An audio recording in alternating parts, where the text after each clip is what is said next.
Yo, what up, man? Glad y'all could come up in here. We'll get real geopolitical day. Oh, and because of the title of the video, even though I don't have that many subs, please trust and believe that a leftist troll will find this shit. Trust me, it never fails when I talk about these type of things. You better believe that somewhere during this hour or so that we gonna be together talking about this, that a fucking leftist troll will appear. No news. What up, man? Kwame Kaji, what up? Stephen, what up? Ghost, what up? I hate that they made y'all change these screen names. Let a few more people get up in here.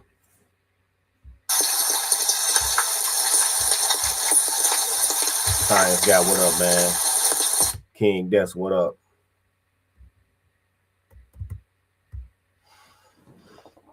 Yeah, you please know that a leftist troll will make their way to this motherfucker.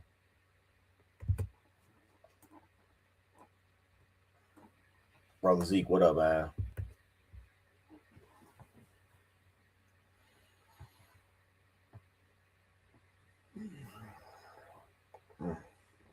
Let a few more people get in here.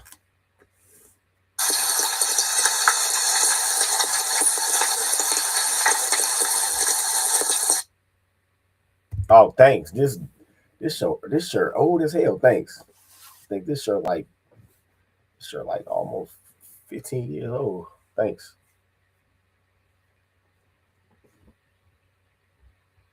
Mr. O, what up, man?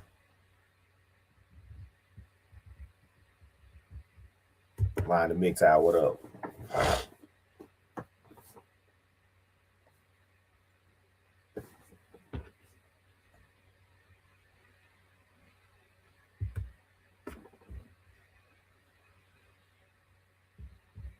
I wish this was a hoodie. This motherfucker would be raw as hell if it was a hoodie. Matter of fact, I bought this shirt. The day that I bought this shirt is because they didn't have no more hoodies. I had got this shirt with a hat. I don't know what happened to the hat. That's a long time ago. I got this at the Foot Locker they used to have on up on Sibley by Thornridge High School. It's been gone for years now. You know the internet shopping don't destroy a lot of these shoe stores and clothing stores. Shit, Lion, what up, man? Yeah, I wish this was a hoodie, Cam. This would be probably my favorite hoodie if it was a hoodie. Yep. And whoever, well, I forgot what company made this, but they did their thing because this an old ass shirt. I promise you, this shirt is old as hell, and it always had like this faded, like distressed color, but it still looked like the day that I bought it, straight up. And this shit ain't cracked or nothing either. But I always turn it inside out when I wash it and dry it though. Anyway, as y'all should do for anything with logos and shit. Don't turn it out. Turn it inside out. Trust me.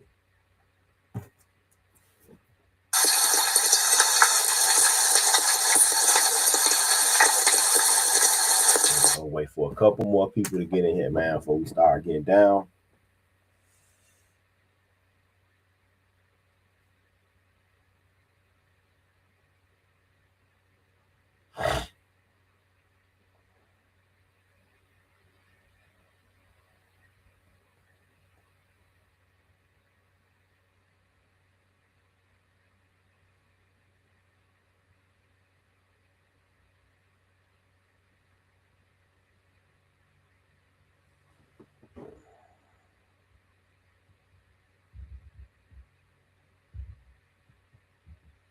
My cheese mo, what up, man?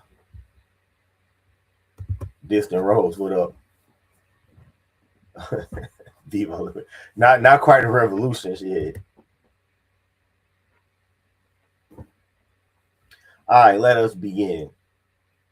So, after a short but very, very decisive military action in Venezuela, many leftist pundits and, you know, leftist apparatchiks on social media have been saying things like, oh, the president got kidnapped. You kidnapped the president. This is illegal, right? Even leading up to the military action in Venezuela, oh, you watched it. Their militia is gonna smash you. Their militia is gonna smash you. You know, you're gonna be bogged down in another Vietnam. Really? Really? Well, shit. It's kind of looking like this is called a goddamn. They should, when we look at this later on in history, they should call this a goddamn microwave regime change, because that's what it was.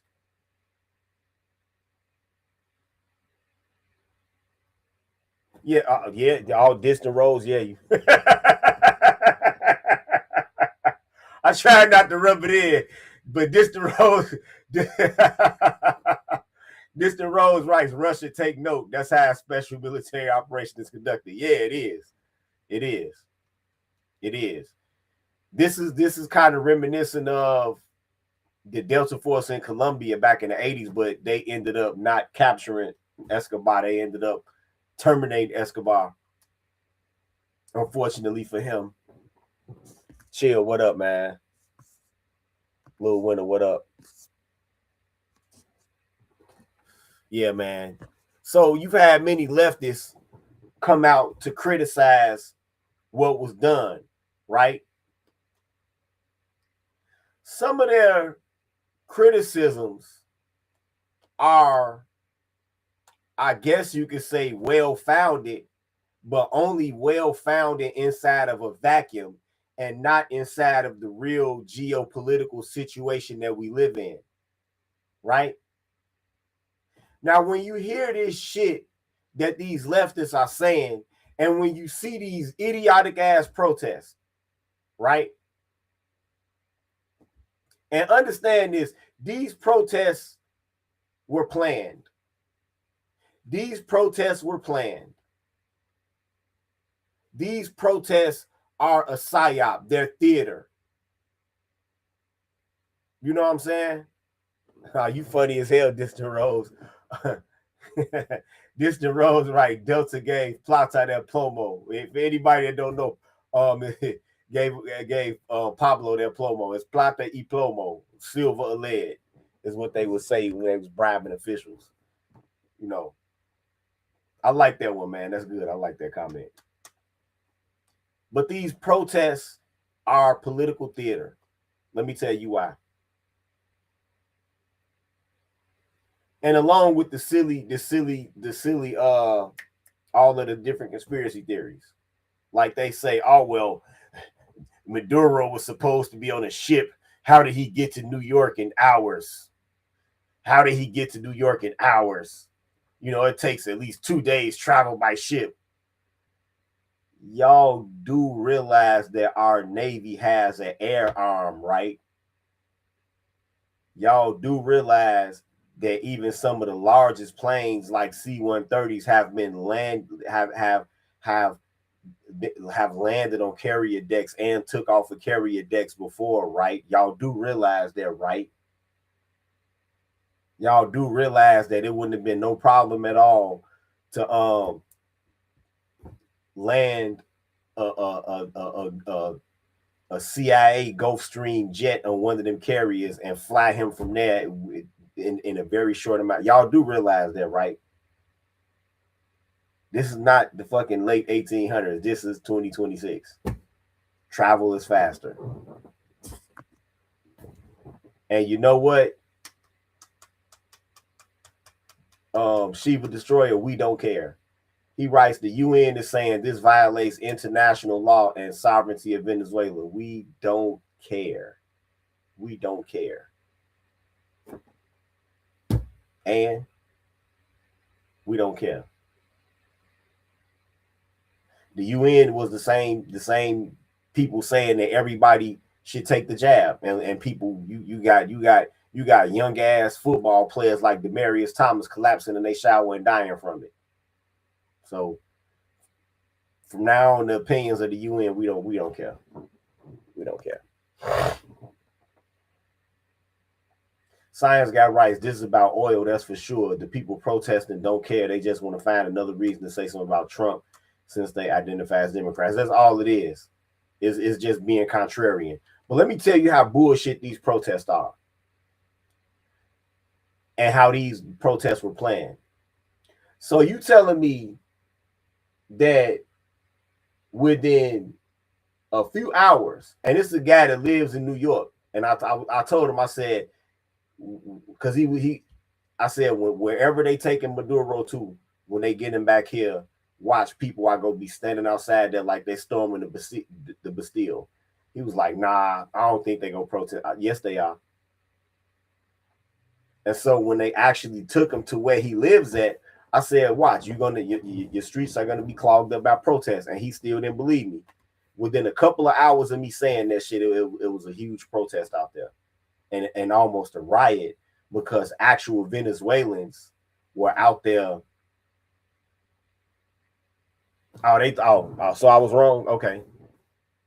Also, that's not a C-130, because I have seen big ass cargo planes that were painted gray, I think, land on carrier decks to like give them supplies and tools and shit.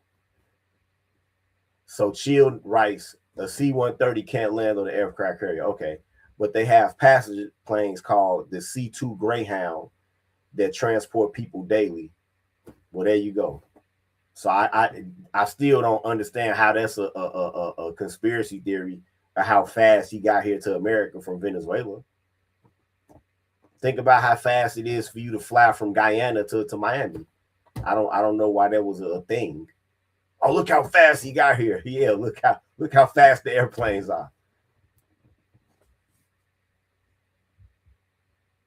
Let me see, a C-2 Greyhound. Is that what propellers are? Because I have seen a big ass.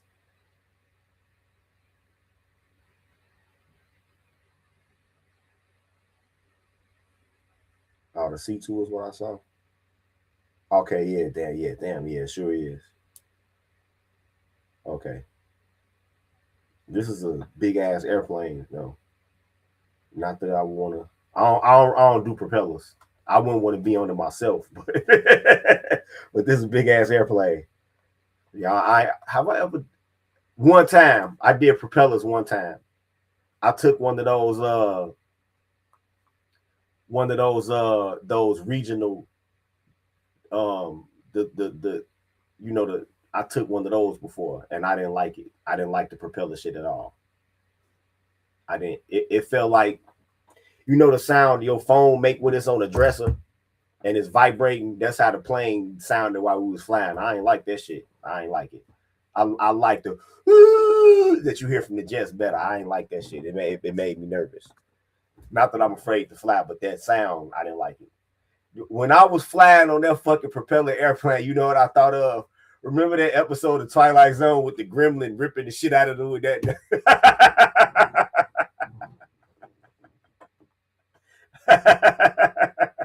That's all I could think of. KC writes, we about to have them liberals popping in a minute. I know. They that's cool though. Just come on in and get your history lesson, because that is the reason that we have,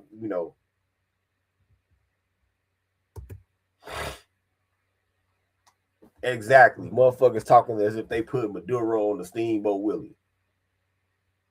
Yeah, man. But the protests are not spontaneous. The protests are not spontaneous. Think about it. Within hours of him getting there, they got all of these motherfucking professionally printed glossy signs. They didn't print that. That shit was printed probably weeks ago. That shit was printed weeks ago. It was like 50 people, I think. 50 or so people on that it was a United airplane. I wasn't going nowhere but to I was going to Minnesota. But it was one of them regional joints, because I was flying from Midway. Yeah, I was flying from Midway. After that, I made sure, like, when I would be booking these flights, I would look at the airplane type. After that, I ain't like that shit at all. I'm like, damn, I don't know how these motherfuckers did it in World War II. And I ain't like the propeller sound. I didn't like it. I didn't like it. I didn't like it.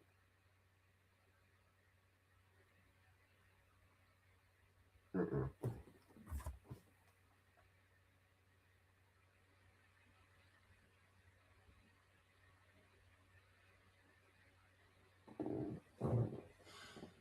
But the reason that we have such well in the gnashing of teeth, besides Trump derangement syndrome, of course, is that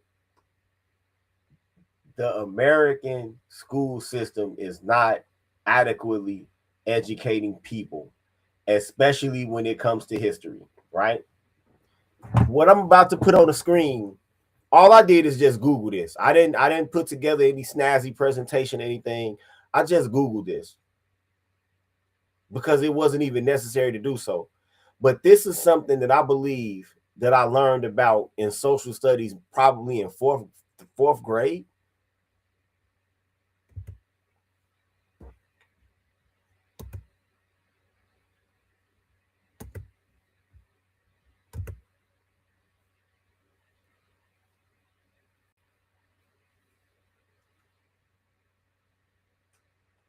The Monroe Doctrine, right?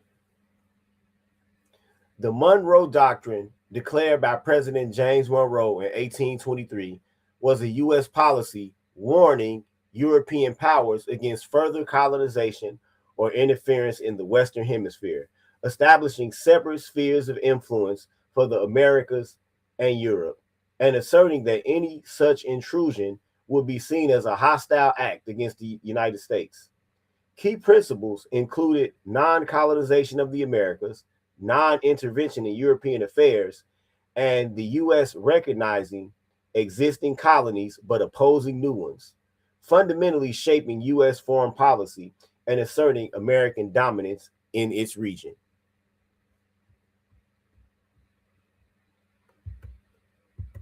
Key principles of the Monroe Doctrine: separate spheres.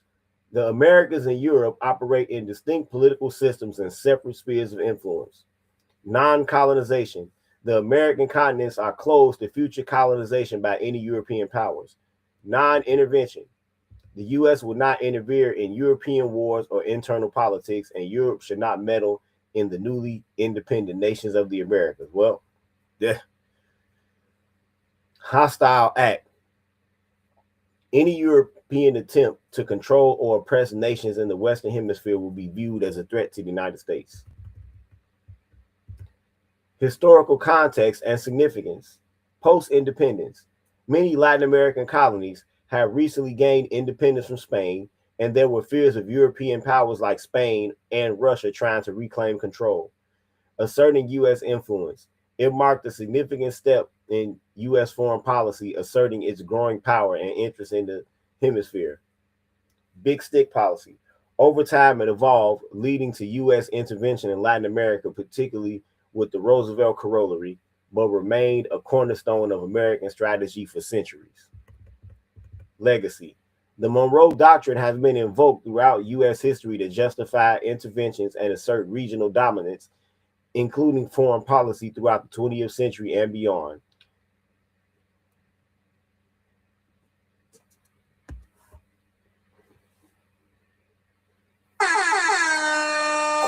Quiet storm, man. Thanks for the rumble rant. Thanks for the rumble rant.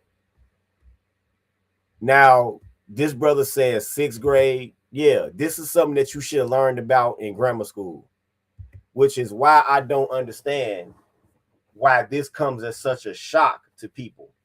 But of course, I know that it's actually not a shock. The United States, as this said, has had a long history of intervening in inflamed political situations in this hemisphere, right? Let's take this into historical context. Now, remember, This was the Monroe Doctrine was issued in 1823, right? Think about what was going on back then. In 1823, the whole middle of the North America was still under French control, right? Well, had previously stopped being under French control. I mean,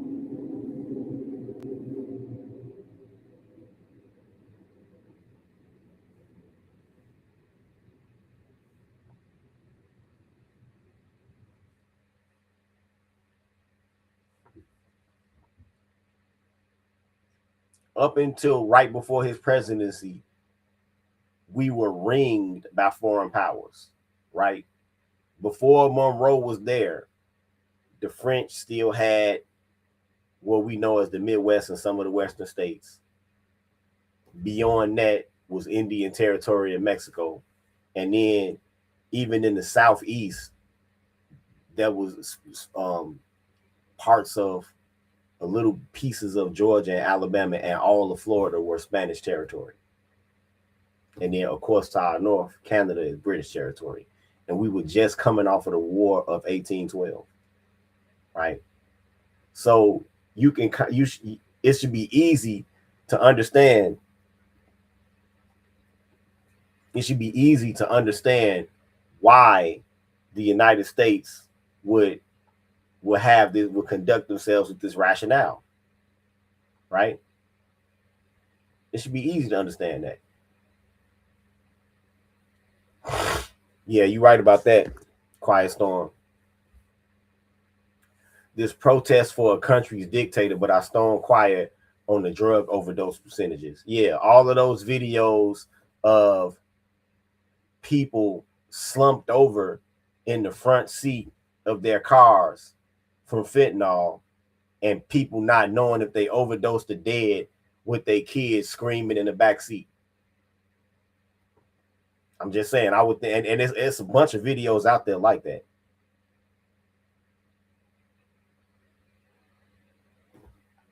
It's a bunch of videos out there like that.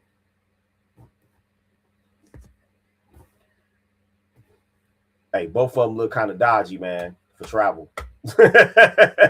Quiet Storm writes, they also upgraded C2 Greyhounds to CMV 22B Osprey tilt rotor onboard aircraft carriers. I flew off one in 2024 aboard the USS Abraham Lincoln. Yeah, no, that's probably a no for me. Especially with the gearbox problems of the Osprey. I've seen that shit. Well, I've seen it broke down by aircraft mechanics. And even I can't think of a solution for that. I heard Japan bought a bunch of them.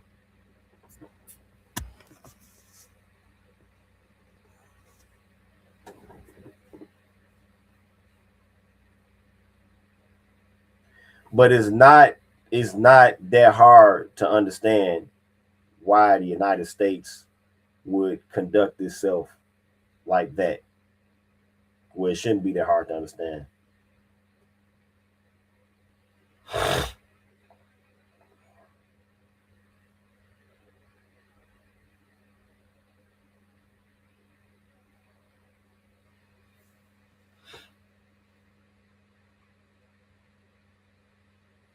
Shouldn't be that hard to understand, right?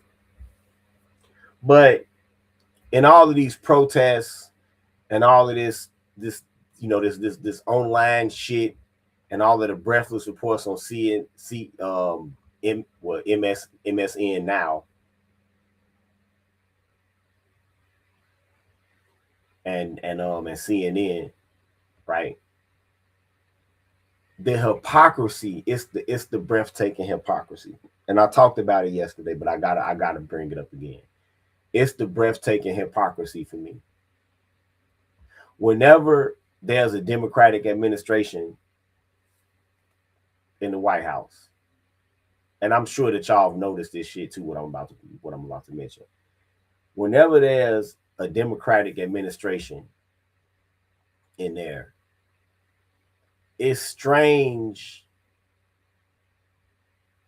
it's real strange that whenever there's any type of military intervention, all but the most like drastically like left fringe of the Democratic Party will have anything to say.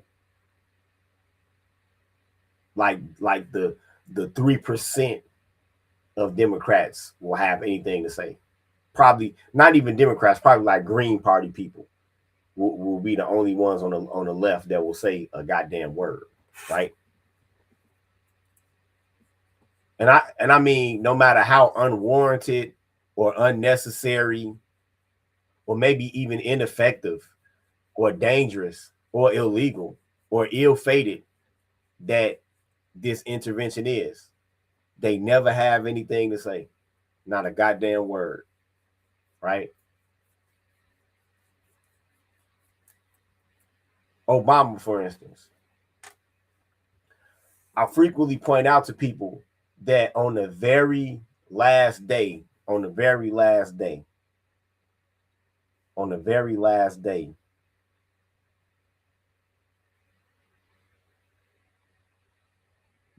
last day of Obama's administration, he bombed some country.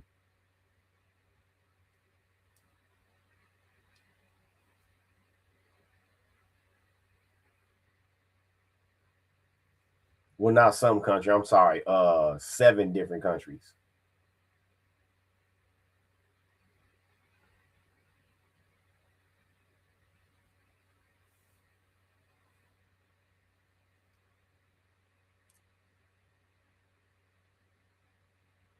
Wait a minute.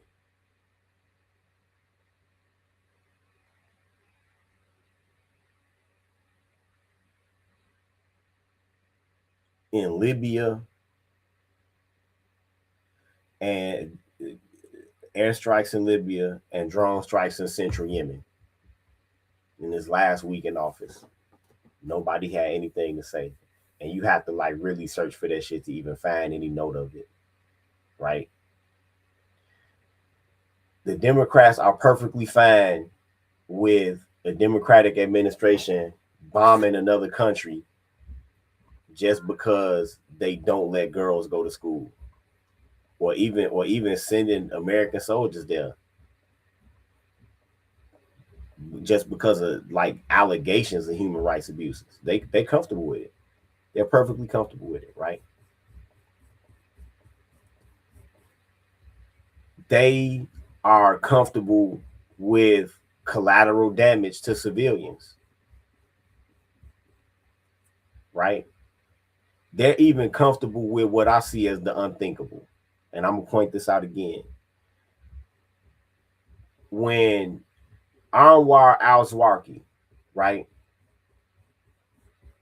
Now, the Bush administration did a lot of investigation because they actually wanted to try to capture him because that was really the only reasonable and legal thing to do, right? That was he was an American citizen who was born in New Jersey, and basically what he was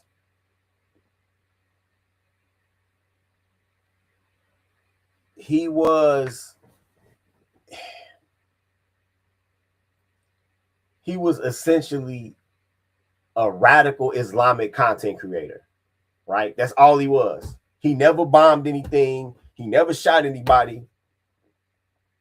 He just came on YouTube and talked about jihad all day. He was doing lives and everything, I think.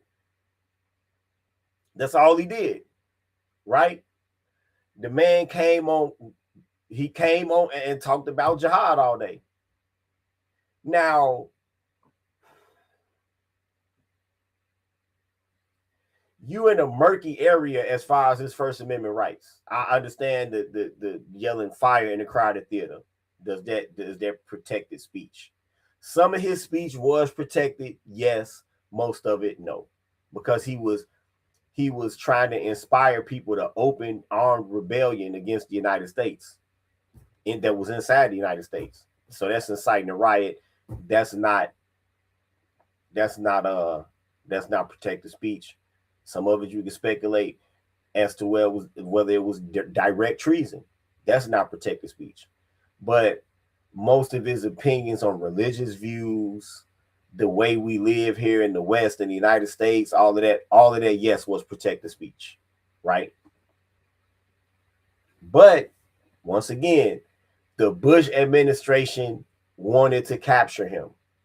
They wanted to capture him first and foremost because it was the fucking law. He had to be tried. He was an American citizen. And they were already facing enough legal scrutiny about waterboarding, extraordinary renditions, and black site prisons and all of that other shit. They didn't need more political heat, right? So at least shout out to them for having some type of fucking foresight.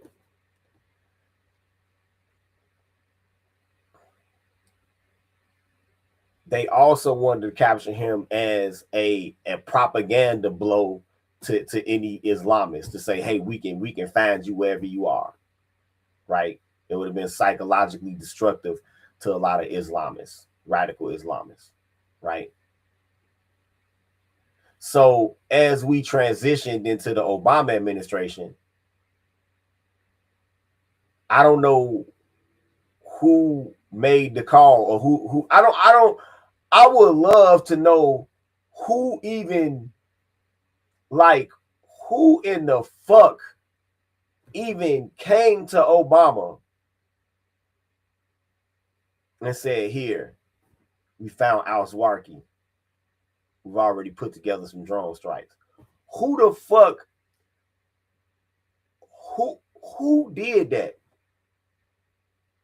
And the reason I place so much emphasis on that question is because you talking about people who are sworn to defend the Constitution, and you're presenting something to a U.S. president that violates the front half of the Constitution that you swore to.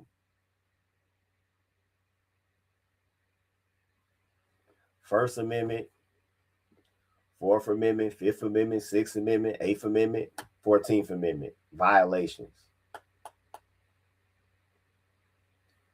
It was a First Amendment violation because, in essence, you're punishing this man for his speech. Remember, not everything that he said was protected by the First Amendment, but some of it was. Some of it was. Some of what he was saying, no matter how much I disagree, you disagree, was protected speech under the First Amendment. It was. It was. It was a Fourth Amendment violation because it was the extreme application of a general warrant. Now, when you look at the history of our Constitution, I always tell people that the amendments of our Constitution are arrayed and arranged in order of the grievances that the colonists had against the British Crown. And so the Fourth Amendment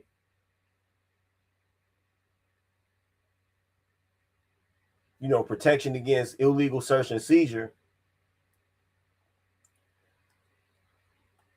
was violated in this case because it's the application of a general warrant, and that's what the Fourth Amendment was designed to combat happening over here in America. A general warrant is basically under monarchist rule. If anybody just heard a rumor or a whisper that you have been plotting against a king, they'd be on some shit. We ride at dawn, and they'll show up outside your house with 100 motherfuckers on horseback and kick in your motherfucking door and come and snatch you away and probably burn your house down and imprison you in the Tower of London. And you would just be there, no lawyer, no phone call, none of that shit, just locked up off of a fucking rumor. And that's what the Fourth Amendment was designed to combat. So this was the extreme application. This was the extreme application of a general warrant. It was. It was.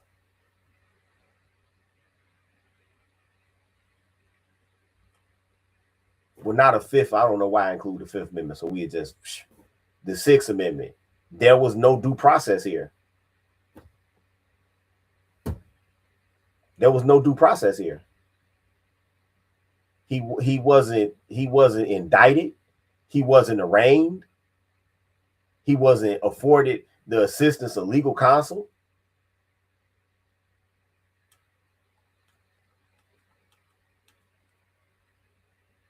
None of that shit. The Eighth Amendment.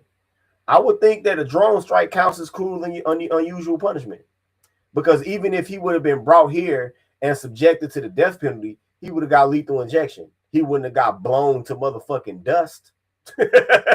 So I would think that a drone strike is cruel and unusual punishment.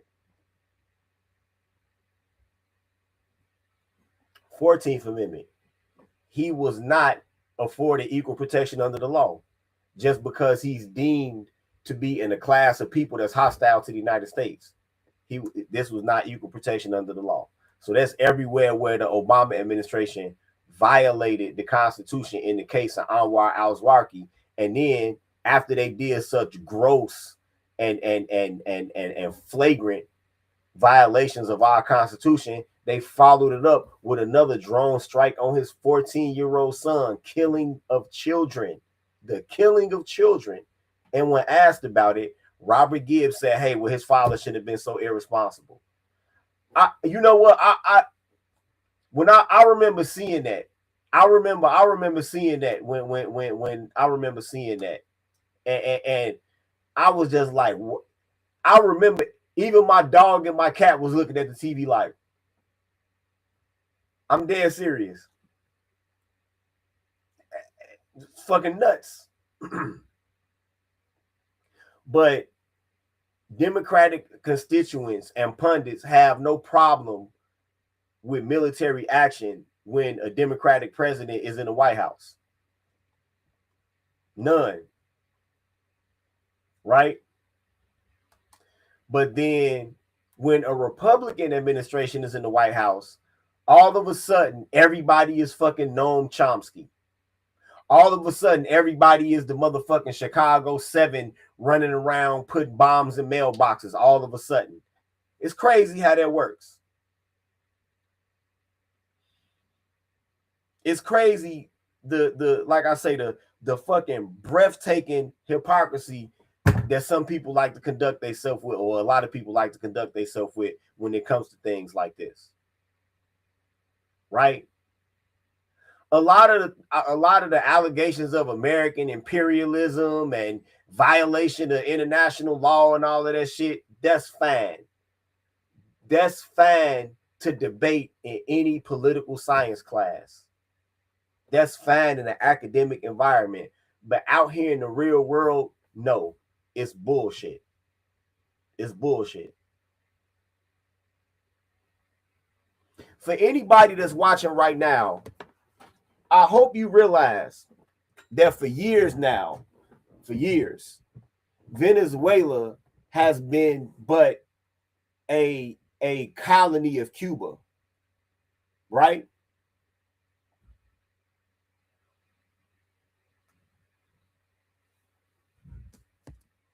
Yeah. KC writes, there's no complaints about anything. Eggs can be $20. All they go say is, well, Trump messed up. That's why eggs are $20. Yeah. I remember that when he first got to office, what's the price of eggs? And the price of eggs has been steadily fucking declining ever since. And by the way, with this shit in Venezuela, watch how cheap gas go get. Watch how cheap gas go get. I predict that gas will be somewhere around between 129 and 175 by the time we hit the summer travel season. Watch. Nope. Right about that, no news. Democrats didn't care when those kids came up missing during the floods in Texas. Nope.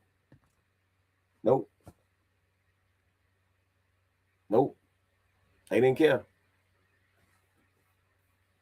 But anyone's grievances against this military action, like I said, that's fine to debate in a political science classroom, but in the real world, get the fuck out of here. Cuba Cuba, ever since Castro took power, Fidel Castro took power in 1959 in Cuba, Cuba has always sought to disrupt the political processes of other countries and import their brand of radical leftist Marxism to other countries, even all the way over in Africa to Angola. They've sent their military all over the fucking world trying to foment leftist revolution, right? And so the shit that they were doing in Venezuela is no different. Venezuela was a fucking colony of Cuba.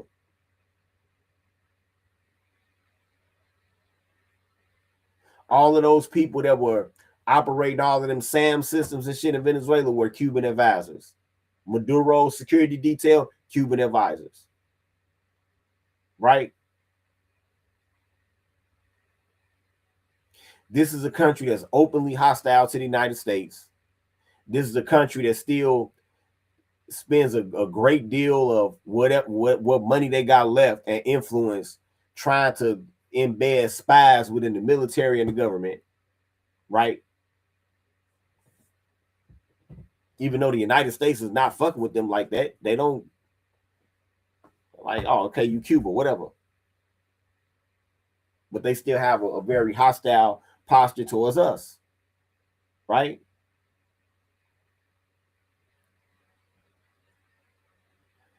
It's very unrealistic when you make your allegations of imperialism. It's very unrealistic to think that the United States can survive for long with a hands-off policy of countries here on this side of the world. So for any wannabe Noam Chomsky that rejects American imperialism, you tell me how comfortable you would be if, let's just say in the 80s, the United States had never intervened in Guatemala. Were there atrocities in Guatemala under Carlos Rios Montt? Sure. Yeah, they were. They were. I think that he could have did that differently, but it would have any type of counterinsurgency action in the highlands in Guatemala would have been a little bit more difficult because of the technology back then as compared to the technology today, right?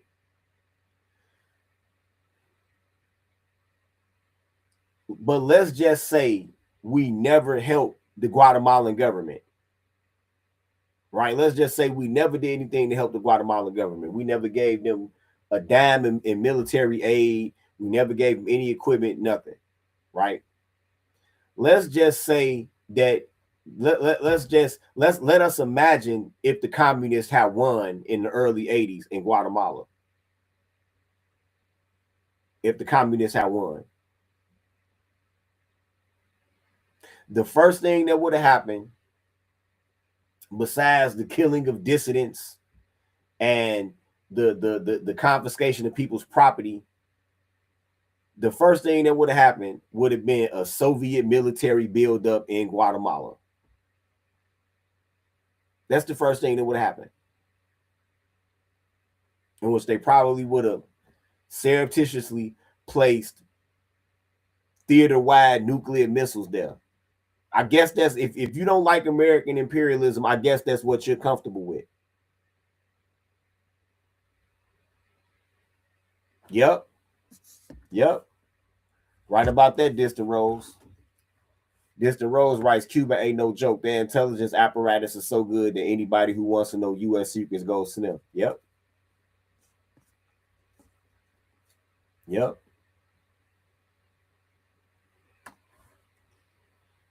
But if you take exception to, if you don't like American imperialism, I guess that's what you're comfortable with. I guess you're comfortable with any foreign power coming along and just being able to, just place weapons, military bases anywhere they want. Right? Well, how about Mexico? How about if America were to become, if the United States government were to become so timid that they would allow just anything goes. These countries, all these countries in the Western Hemisphere, you do whatever you want, right? Imagine China approaching imagine China approaching the government of Mexico and buying a large piece of land in Veracruz. Imagine that. Imagine that. Veracruz is on the east coast of Mexico. Imagine China buying a bunch of land, a bunch of coastal property up in Veracruz, and then building a huge military base on it, a huge naval base, and then bringing a fleet of ships there. Imagine that. Imagine China with a Caribbean fleet. Now we got the Pacific fleet, the Mediterranean fleet. Imagine China with a Caribbean fleet. Imagine that. And then imagine us complaining about them building a naval base in the UN, and then the Chinese saying, hey, we want to protect freedom of navigation for Chinese ships. When we all know what it's really about. It's about deterrence. It's so when we heighten our posture in the Pacific, especially around Taiwan, China could heighten their posture around Cuba. But imagine that. So anybody that criticizes American imperialism, that's a world that you're comfortable living in which China has a nuclear armed Caribbean fleet.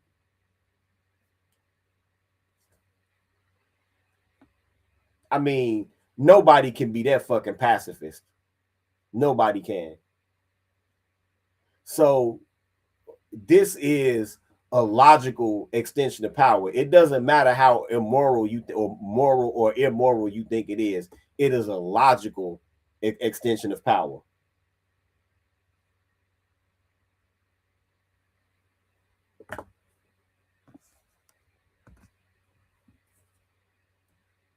No News writes, if they don't like what we're doing, they can go live somewhere else. They'll be begging to come back, I promise. Yeah, they sure will.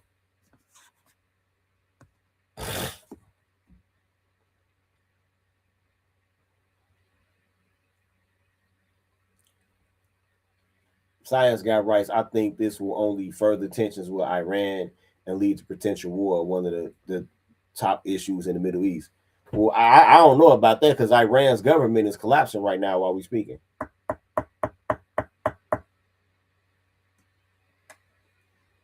Iran's government is collapsing. Now, whether or not this was fomented by the Mossad and the United States, I don't know. But Iran's government is collapsing right now. And you know why? You want to know why Iran's government is collapsing? Iran's government is collapsing because they neglected the principal fucking concept of government, and that's pay attention to the well-being of your constituents.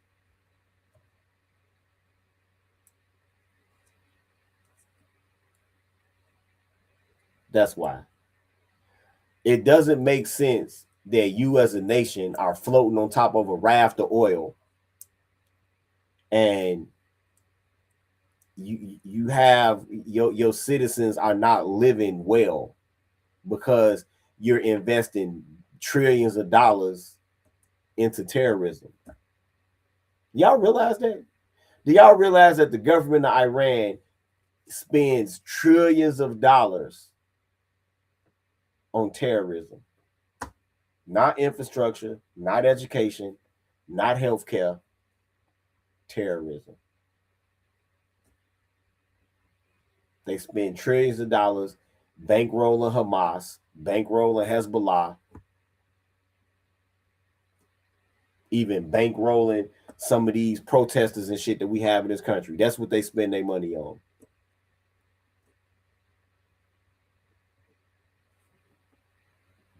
That's what they spend their money on. Exactly, no news. To the white folks, the white liberals complain and let us put a trap house in the suburbs. Yeah. Yeah. Let us take over a house out there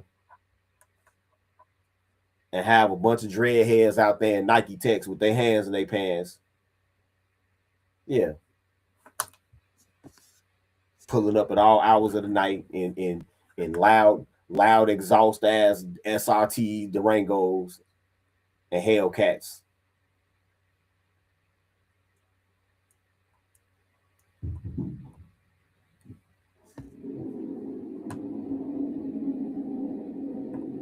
Quiet Storm writes, regardless of how Iran feels about this, the U.S. influence with Oman, the Emirates, and Saudi Arabia is the key to the region, especially now that Israel and Palestine did a ceasefire. Yeah.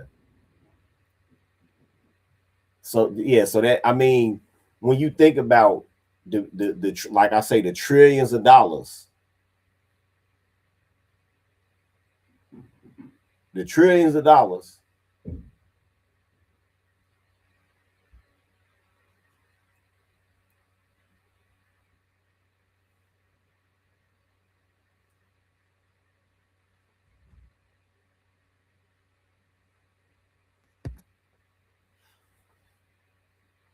Distant Rose writes, to be fair, when Iran tried to do just that for its people, the US and UK overthrew him and replaced him with the Shah. Oh, you going back to the goddamn Eisenhower administration now. Wait, let me look up who you're talking about. I can't remember his name, but I mean, if he was a leftist, he you know, I'm not justifying it, but you got to read the room sometimes.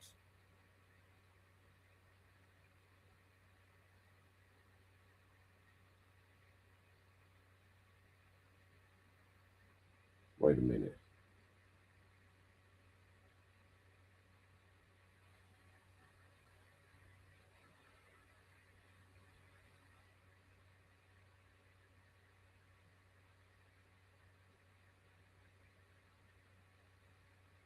Let's see. Who was in government before the Shah? Who was the Iran head of state before the Shah?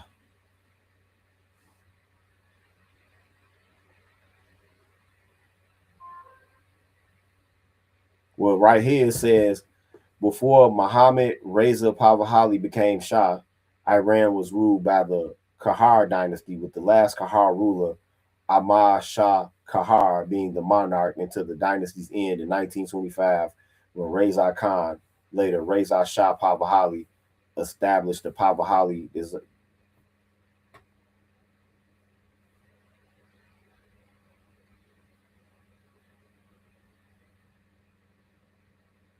Hmm.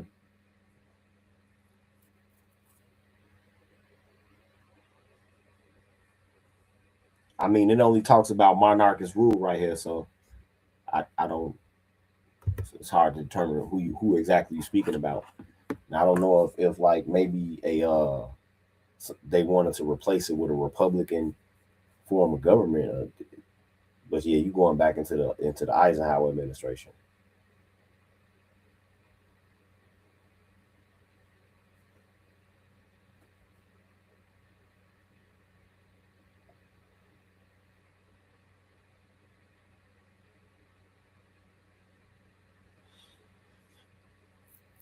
Yeah, you going back into the Eisenhower administration, bro. But yeah, I mean, you can have your grievances with American imperialism, but I mean, just really before you know get before you climb too high up on your soapbox, just understand how what the reality would be if certain actions weren't taken.